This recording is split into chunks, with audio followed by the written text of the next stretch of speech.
The following is a special presentation from MTN, the Montana Television Network.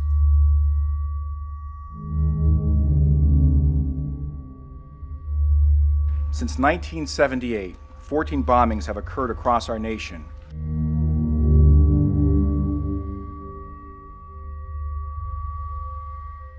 They have targeted professors and individuals associated with airlines or aircraft production.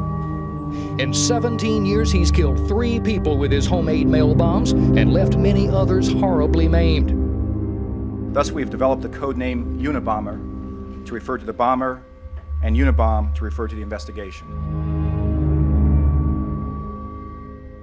The threat came by letter to the San Francisco Chronicle, warning that a bomb would be put in an airliner out of Los Angeles within the next 6 days. Further examination has confirmed that this letter originates from the Unabomber subject.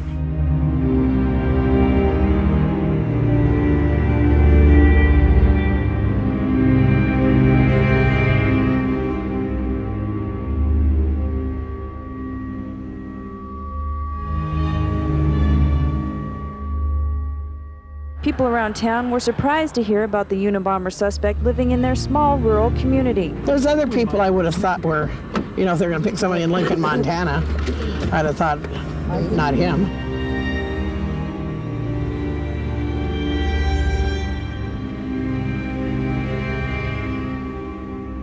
In Lincoln, Kaczynski didn't stand out. We have people in Lincoln with long beards and long hair and all that kind of stuff, and so it wasn't necessarily that he'd fit in.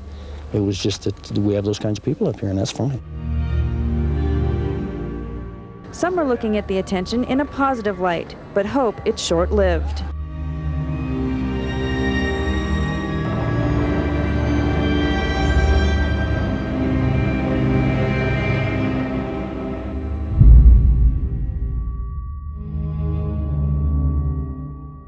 It's been 25 years since this tiny Montana town became the most famous place in America. Very few events in history require just a one-word description, but say Unabomber, and most can tell you exactly where they were when they learned that one of the longest manhunts in FBI history had come to an end. Ted Kaczynski went from a former unknown college professor to a household name, one known more and more to generations now through documentaries and original series. But you likely haven't heard this version, how the biggest story in the world came to MTN's doorstep, putting our journalists shoulder to shoulder with every major network in America, and how one family connection discovered years later brought us back here to tell you the truth about one of Lincoln's local heroes.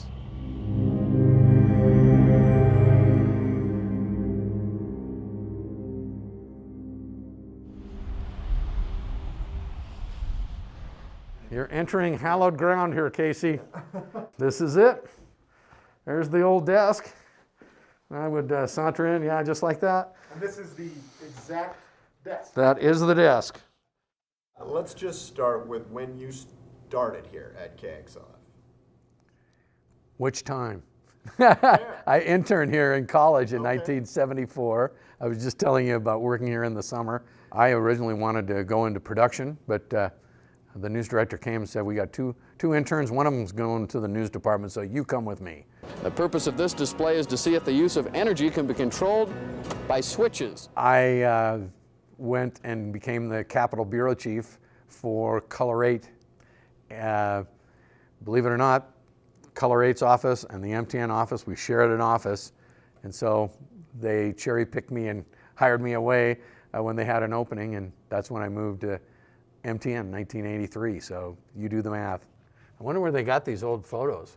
Jay Cohn is a Montana television legend. You can split his 40-year career into 2 parts. For the first 20, he was a jack of all trades, sports director, news director, Capitol Bureau Chief, all between Helena and Butte. So far, so good, Julie. Then, in 1998, he became the face of KTVQ in Billings. In Washington with our chief photographer, Paul Humphrey, I'm Jay Cohn. Anchoring thousands of broadcasts until his semi-retirement and transition to anchor emeritus 2.5 years ago. He's never short on stories, but there's one that stands above the rest.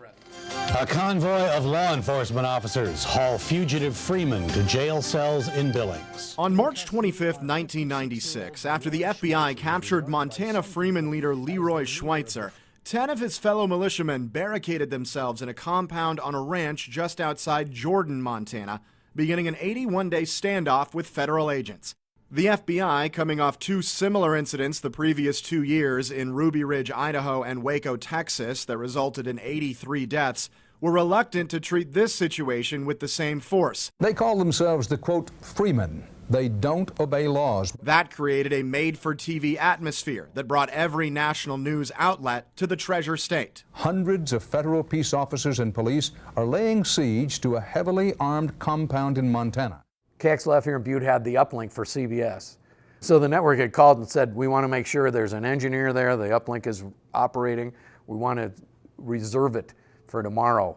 And that was the only thing I could think why CBS would be interested that day. How are you today, ma'am?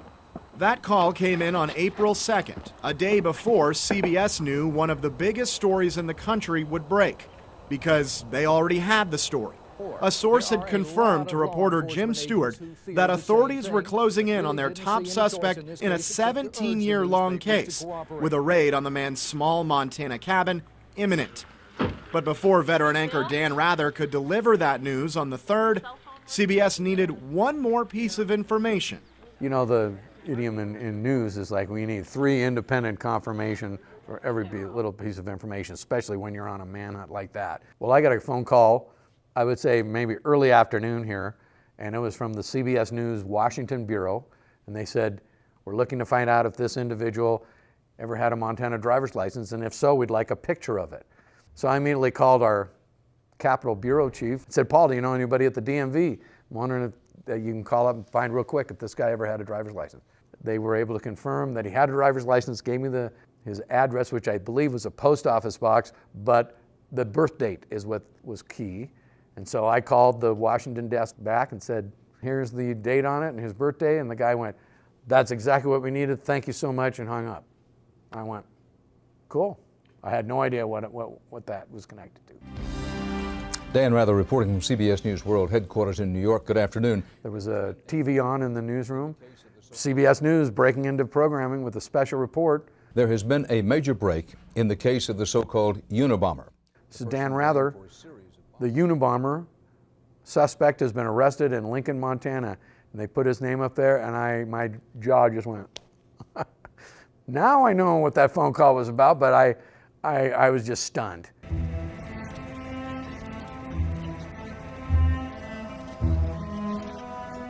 I ran home for lunch in between class and turned on the TV. Peter Jennings broke in that they had found the Unabomber in Montana. I was like, what? And so then I immediately called into the station and, you know, what's going on? What are we doing? And then I don't even think I ate lunch. I just packed up and ran to work after that. James Rafferty was destined for that day. I wanted to be in journalism from a young age. Basically, when I was in 5th grade, I tried to start a newspaper at my elementary school and was shot down by the principal because apparently the First Amendment doesn't exist in elementary school. But I'd had an interest in it from that age on. Rafferty had been with MTN for 7 years by April of '96, but as a part-time weekend photographer at KPAX in Missoula, was still a low man on the totem pole. But he had 2 things going for him. One, he grew up in Great Falls and had traveled to and from college dozens of times through Lincoln. Anybody that makes that drive, that's where you stop. You stop in Lincoln to get a snack, probably go to the bathroom, and that's your midway point, and then you make your way to Missoula or Great Falls from that. And 2, his brashness wasn't going to let him take no for an answer, uncovering the biggest story of his lifetime. I mean, I basically got to the newsroom, and it was our weekend reporter, Rebecca, and you know, they were going to send her by herself, and I kind of made the argument of this is kind of a big story that, you know, if we have to pay the part-time weekend kid to go along, it might be worth the $4.25 an hour. And so we tossed the gear in and hopped in the car and honestly didn't really know what to expect. You know, it was just go to Lincoln and try to figure out what's going on. Keep in mind too, this is 1996.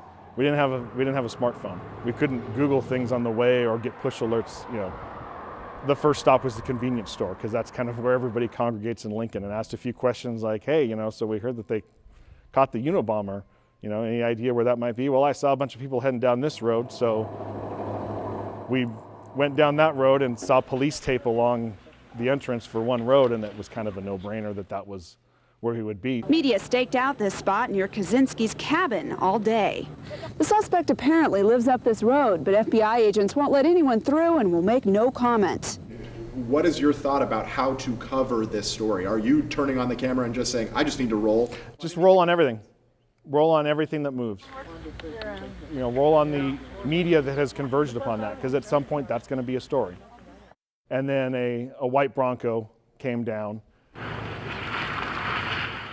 and they pulled the tape out, and I kind of started to zoom in on the back seat, and there was just this wild hair. And it was like, okay, that person is not law enforcement, probably not an FBI agent.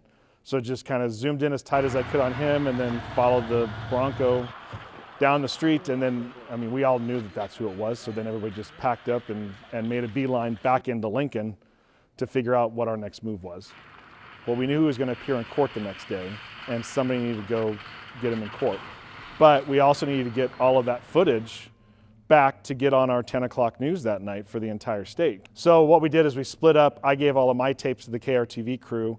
They took off for Great Falls. Rebecca and I then took the Lincoln Road to Helena and found a place to crash and crashed for the night.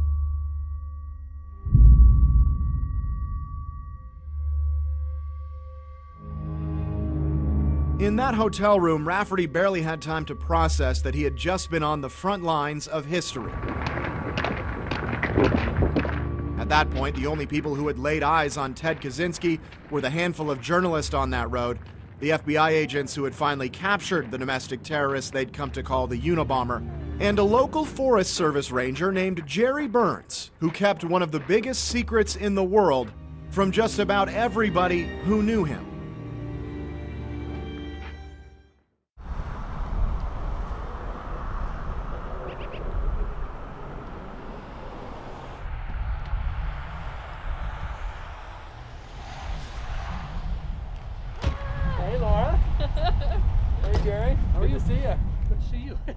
My dad, later on, I don't even know how many years later, said, you should go interview your cousin, because he has quite the story on the Unabomber, and I think he's the first one that told me about that. I never really connected the dots. I had no idea that the guy that they used from the Forest Service to help get the drop on Kaczynski was my long-lost cousin from Lincoln.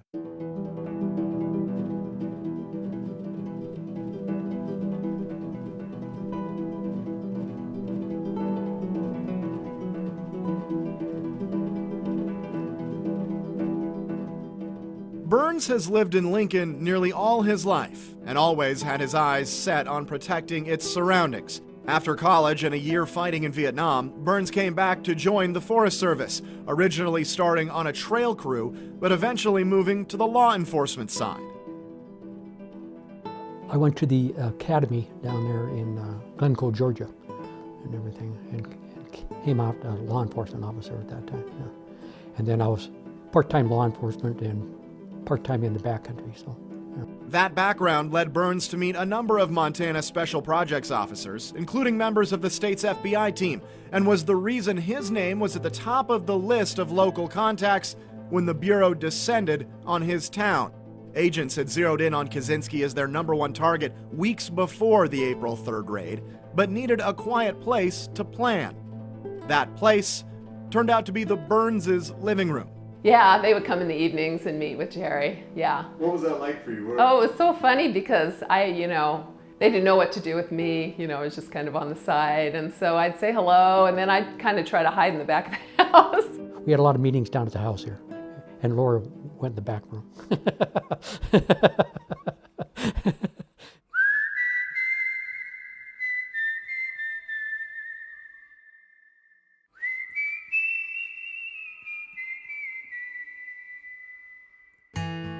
Burns didn't know it yet, but he would become the key to the entire operation.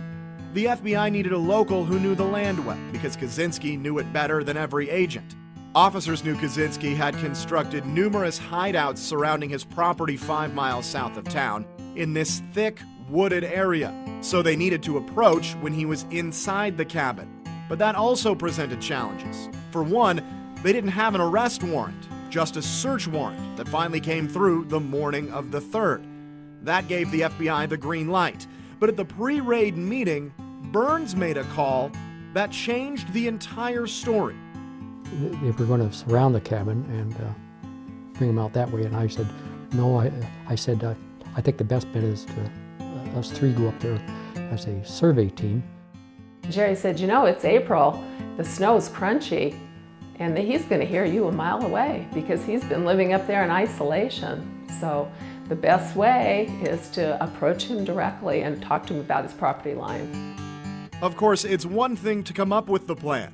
Now, Burns had to execute it as the one luring the Unabomber, a man who had killed 3 people and injured 23 others, out of his cabin in the woods. The agreement for the 3 of them that were on the arresting team was that he would never go back in.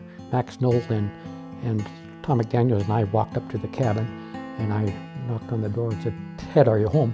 And he opened up the door, and I grabbed his hands, and out the door he came. So Jerry said his hand was up on the side of the door, and Ted started to go back in, he said, to get his slippers, and Jerry just took his wrist and he went out horizontal, and Jerry said he was so full of adrenaline at that moment that he just came out horizontally. And he was the one that cuffed him, and he said Ted started to struggle, and he said, Ted, you be a gentleman and we'll be gentlemen also. And he said all the soup just ran out of him and he just collapsed. Tom McDaniel put him in a chokehold, and I put the cuffs on him, and Max Knowles said, we got a warrant for your cabin and everything, so, and then come down to another cabin that was down there, and that was the last I seen of Ted, yeah.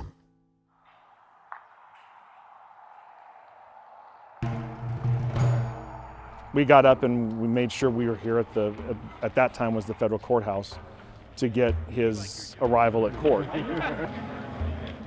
And once we got here, it was a zoo. Stay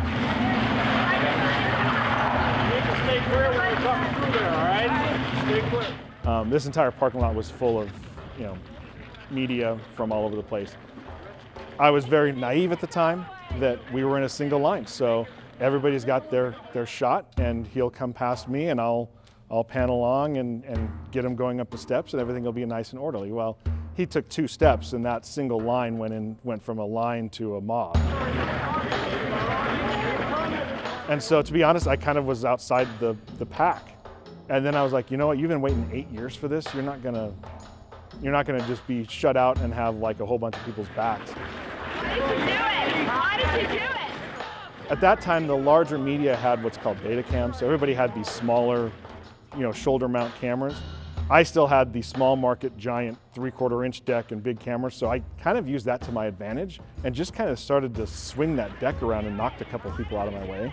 And then kind of found a gap right behind him, and I was probably about 40 or 50 pounds lighter at the time. So I just kind of slid right in there and then just followed him. Are you the Unabomber?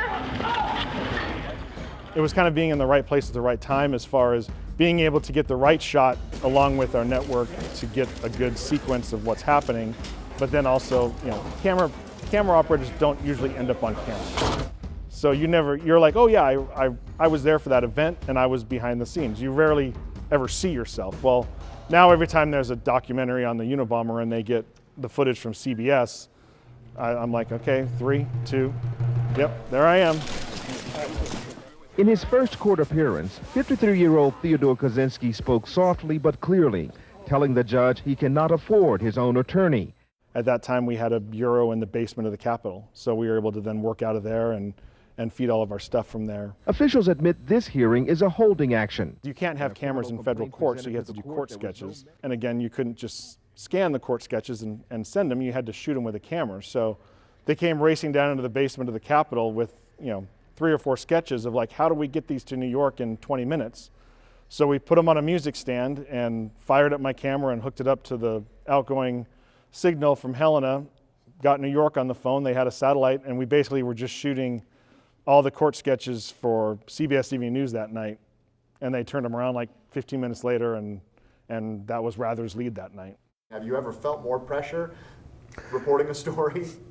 Maybe when the Unabomber's cabin came through on the back of the semi-truck. Got calls from every station, every network. You know, you can't miss it. We need him. It was like, I was going, for the love of God. My name is Shannon Everts, and I worked at KRTV for about 13 years. Hello, and welcome to Wild, Montana. I'm Jay Cohn. And I'm Shannon Everts. And at the time of the Unabomber story, I was the news anchor for the 5:30 and 10 o'clock news. Is James Rafferty, who has been the newscast director for the past 3 years. Federal agents basically lifted up his cabin and took it to Malmstrom Air Force Base. And they stored it at Malmstrom for a year. Then a year later, it's like 3 in the morning, I get a phone call at my house. And he says, Shannon, get your camera, get to Malmstrom Air Force Base, the front gate.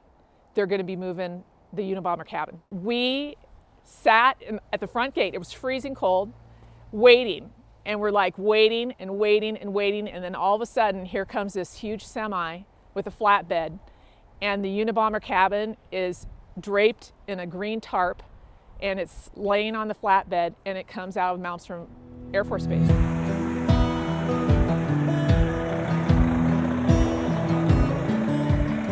And so I'm getting this footage and I'm like, oh my gosh, oh my gosh, oh my gosh. CBS News doesn't even know this is happening. Nobody knows this is happening.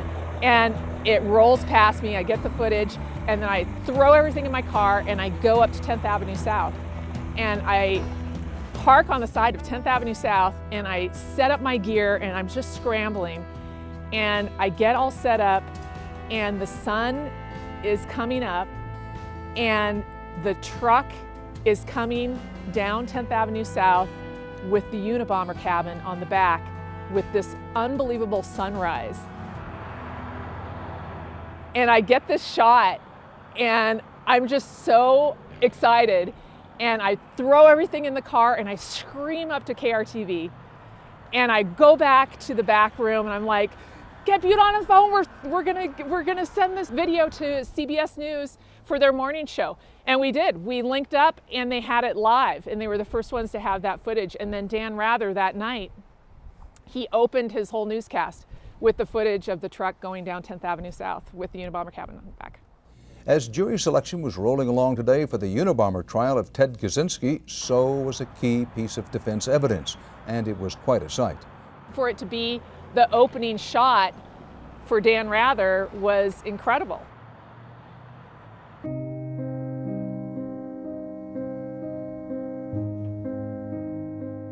When you look back at it, do you think MTN did the story justice? Were you proud to work for MTN? Oh yeah, it was the benefit of having a group of stations as opposed to just one lone newsroom trying to cover it. We were able to team up with our Great Falls people. I think MTN just killed it on this story. I really do. I mean, when you have a station in every market in Montana, you can rely on everybody who might have information from Helena or Missoula and have the resources to send a crew to be able to get that footage, share it with the whole state, so the whole state gets to see Ted Kaczynski at the same time, which was pretty phenomenal. For years, people have asked, why Lincoln? Why did Ted Kaczynski choose this tiny, isolated town in the middle of the mountains to run a nationwide terror campaign? We'll likely never know what brought him to this specific spot, but he wasn't the first to put Montana on the map, and he won't be the last. Everything has a Montana connection to it. And I mean, we'd always say, oh yeah, that guy that got arrested in DC for doing this, he'll be from Montana. You know, there's always seems to be a Montana connection. And this may have been the story that started all that. You know, it was like, oh, for sure, the guy they've been searching for 17 years is holed up in a cabin outside of Lincoln. We're still talking about it 25 years later. There's a national fascination with it that really hasn't gone away in 25 years. And every time that story is told, it comes back to they found him in a cabin in Lincoln, Montana, and then the story goes from there. But it always comes back to Montana. Jerry knows that feeling. He retired from the Forest Service in March of 2003, but he and Laura still live in the same home just on the edge of town. They don't talk about April 3rd, 1996 much, mostly just pulling this box of memories out from the back of the closet whenever company comes over and inevitably asks.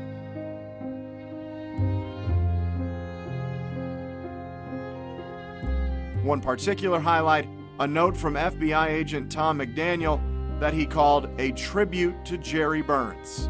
Others had to sing his praises because Jerry was never one to brag. I mean, do you feel proud about what you've done? Do you feel proud of your work and that being involved in this? Right, yeah, I do, yeah. Just another day at the job. You know, since then I've realized, you know, how many people were injured and died and how many people's careers, their entire careers put into this investigation. I mean, how big it was. And then here it comes down to this, my husband walking up to a cabin, you know, in Lincoln and actually grabbing the Unabomber. It's amazing.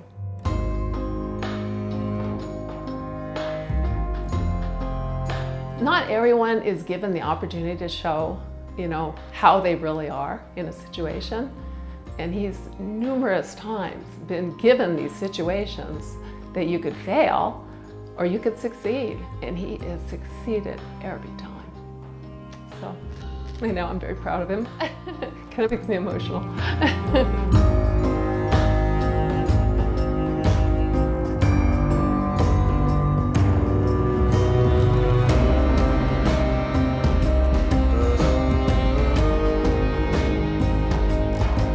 This is quite an intellectual serial killer.